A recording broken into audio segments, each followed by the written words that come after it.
ಧನುರಾಶಿಯವರೇ, ನೀವು ಅದೆಷ್ಟೇ ದೈವಭಕ್ತರಾಗಿದ್ದರೂ, ಅದೆಷ್ಟೇ ಪೂಜೆ ಪುನಸ್ಕಾರಗಳನ್ನು ಮಾಡಿಕೊಂಡಿದ್ದರೂ ನಿಮ್ಮ ಜೀವನ ಯಾಕೆ ಇನ್ನೂ ಸುಧಾರಿಸುತ್ತಿಲ್ಲ?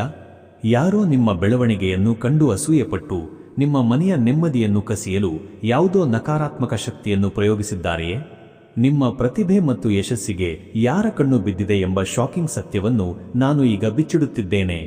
ಈ ರಹಸ್ಯ ಏನೆಂದು ತಿಳಿಯುವ ಮುನ್ನ ವಿಡಿಯೋಗೆ ಒಂದು ಲೈಕ್ ನೀಡಿ ಮತ್ತು ಕಮೆಂಟ್ ಬಾಕ್ಸ್ನಲ್ಲಿ ಜೈ ಗುರುದೇವ್ ಎಂದು ಬರೆಯಿರಿ. ಸದ್ಯ ನಿಮ್ಮ ಪರಿಸ್ಥಿತಿ ಹೇಗಿದೆ ಎಂದರೆ, ಹಗಲಿರುಳು ಕಷ್ಟಪಟ್ಟು ದುಡಿದರೂ ಹಣ ಕೈಯಲ್ಲಿ ನಿಲ್ಲುತ್ತಿಲ್ಲ. ನಿಮ್ಮ ಮನೆಯಲ್ಲಿ ಸಣ್ಣ ವಿಷಯಕ್ಕೂ ಅತಿಯಾದ ಜಗಳಗಳು ನಡೆಯುತ್ತಿವೆ. ನೀವು ಏನೋ ಮಾಡಲು ಹೋದರೆ ಅದು ಇನ್ನೇನೋ ಆಗಿ ಉಲ್ಟಾ ಹೊಡೆಯುತ್ತಿದೆ. ಹಿರಿಯರ ಆರೋಗ್ಯ ಪದೇ ಪದೇ ಹದಗೆಡುತ್ತಿದೆ.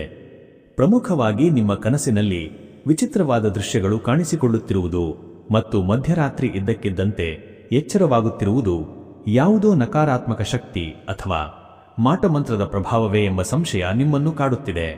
ನೀವು ಯಾರನ್ನು ನಂಬಿದ್ದೀರೋ ಅವರೇ ನಿಮ್ಮ ಮನೆಯ ದಾರಿಗೆ ಮುಳ್ಳು ಹರಡುತ್ತಿರುವುದು ಈ ಮಾರ್ಚ್ ತಿಂಗಳಲ್ಲಿ ನಿಮಗೆ ಅರಿವಿಗೆ ಬರಲಿದೆ.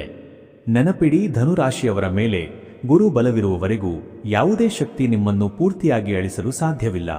ಆದರೆ ಈ ನಕಾರಾತ್ಮಕತೆಯಿಂದ ಹೊರಬರಲು ಒಂದು ಪ್ರಬಲವಾದ ಪರಿಹಾರ ಇಲ್ಲಿದೆ ನೋಡಿ. ಪ್ರತಿ ಗುರುವಾರ ತಪ್ಪದೇ ಹತ್ತಿರದ ದತ್ತಾತ್ರೇಯ ಅಥವಾ ರಾಘವೇಂದ್ರ ಸ್ವಾಮಿಗಳ ಮಠಕ್ಕೆ ಭೇಟಿ ನೀಡಿ.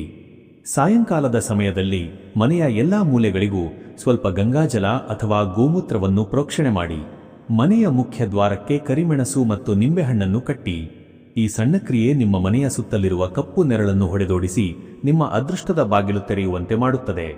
ಹೆಚ್ಚಿನ ಮಾಹಿತಿಗಾಗಿ ಈ ಮೇಲಿನ ನಂಬರ್ಗೆ ಕರೆ ಮಾಡಿ.